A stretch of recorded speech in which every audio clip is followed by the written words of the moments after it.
It's, everyone's like, oh, how dark is it? How dark is it in Gary, Indiana, right? This is how dark it is. This is a fucking residential street. That's crazy. And it's like that for miles.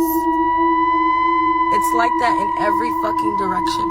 Everywhere you look is like that. Except for the small areas that have power. Everywhere you look, it's pitch black fucking dark. That's crazy. Hundreds of thousands of people in Northwest Indiana still cannot turn on their AC or their lights today. I want to show you that outage map from NIPSCO. At least 270,000 households are still in the dark. These outages are sending customers to any grocery store or gas station they can find that's open. Our Sarah Mucky is live in Highland, where the long lines are causing tensions to rise. Understandably, Sarah, what are you seeing? Yeah, Marie, well, I want you to take a look for yourself. This is the Meyer gas station in Highland. The line behind us snakes through the parking lot in several directions and then twists and winds all the way back to the main road. Some customers that we spoke to have spent hours in this line, so you can imagine things are tense when some people try to cut that wait.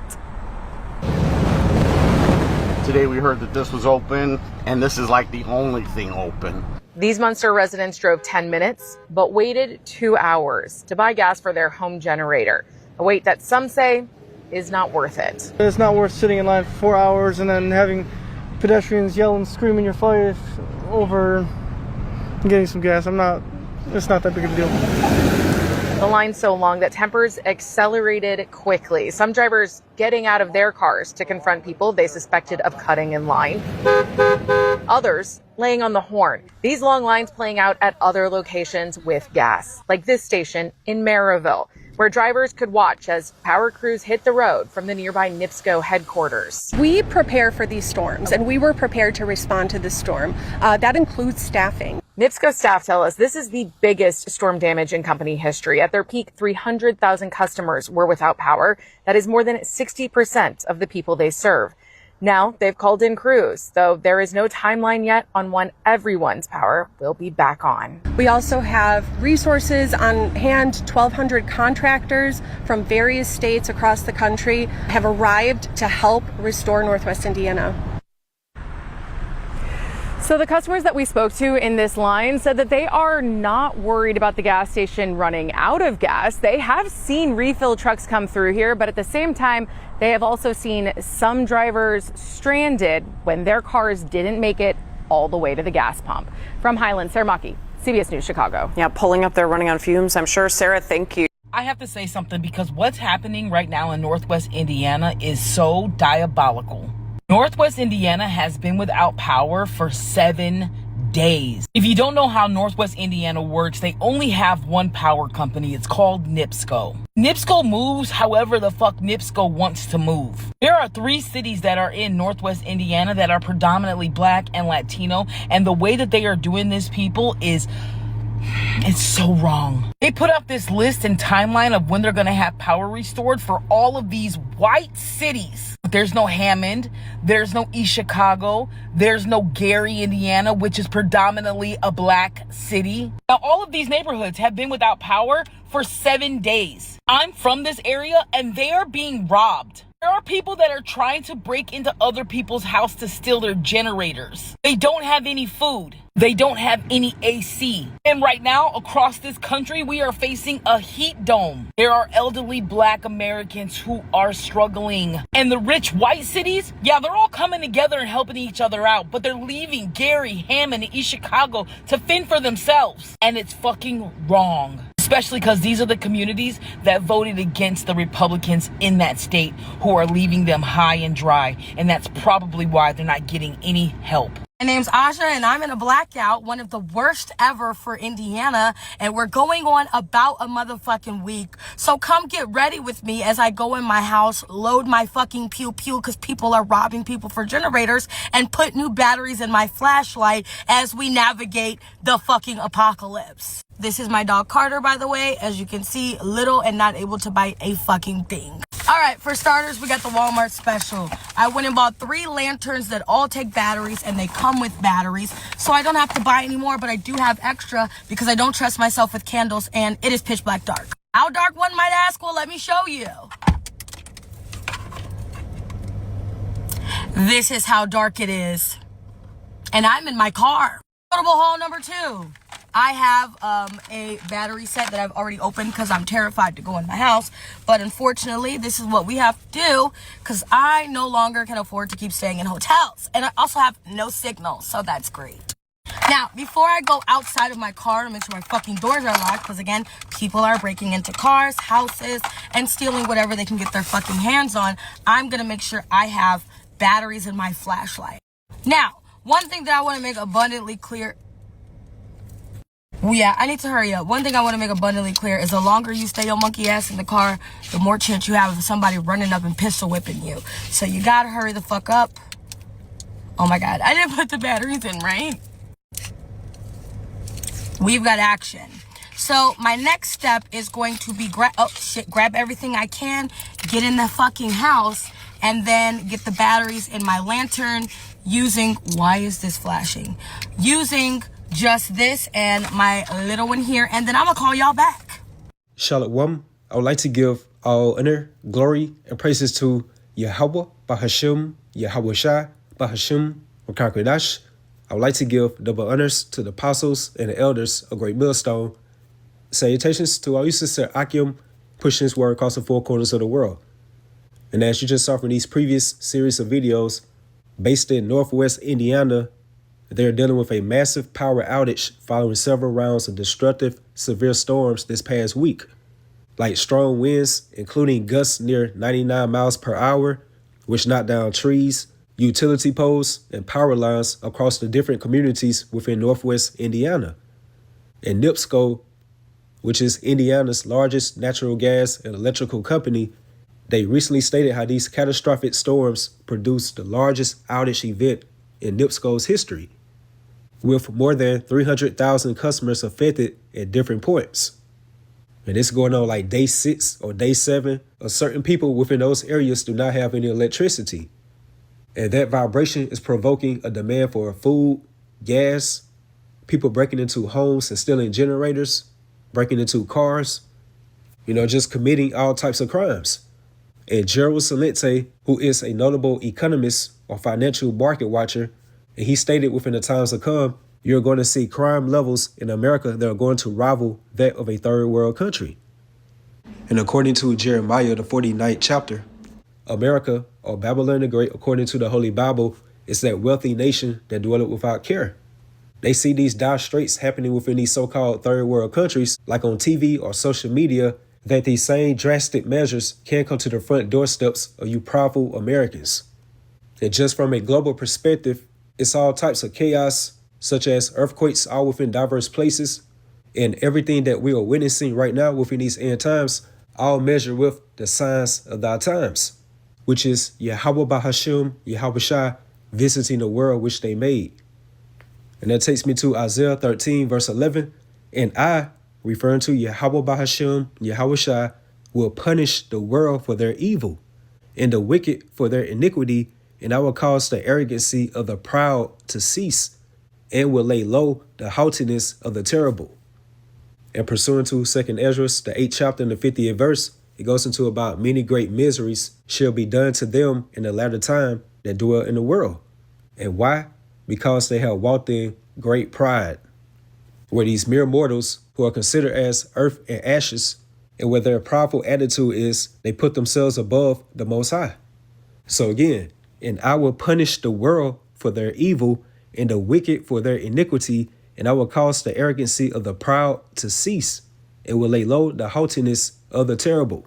And pursuant to Proverbs 16, verse 18, it goes into how pride goes before destruction and a haughty spirit before a fall. And whether it be by these devastating earthquakes, tsunamis, tornadoes, hurricanes, different storms, they're all within the workings of YAHAWAH BAHASHAM, YAHAWASHI. However, he can do it through his vessel of dishonor, which is Esau Edom. where the Most High has poured that spirit upon them and where they can tap into weather modification or weather manipulation via their sinister science and technology.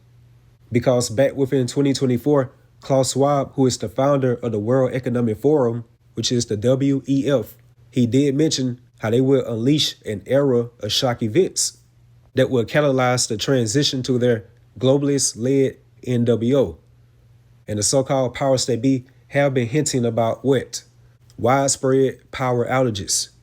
YAHAWAH BAHASHAM, YAHAWASHI has gave them the capabilities via their science and technology that they can do such devastating things upon the world.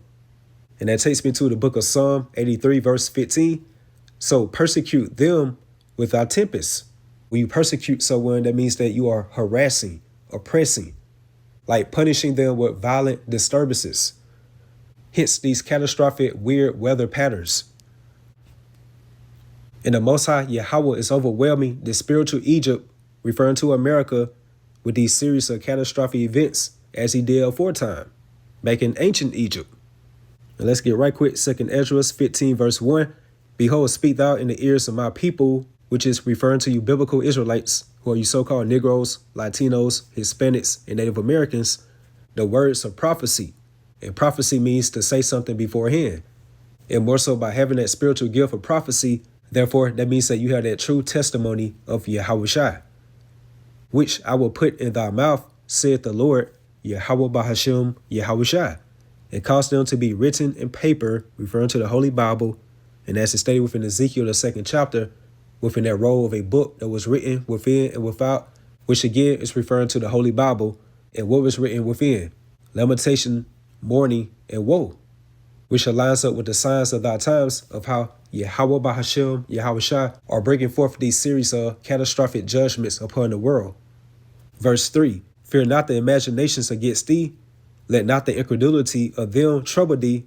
And incredulity goes into like someone's unbelief of not having that spiritual discernment of YAHAWAH BAHASHAM, YAHAWASHI.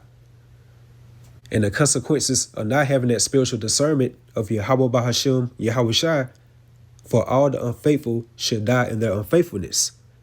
Behold, said the Lord, I will bring plagues upon the world, the sword, famine, death, and destruction.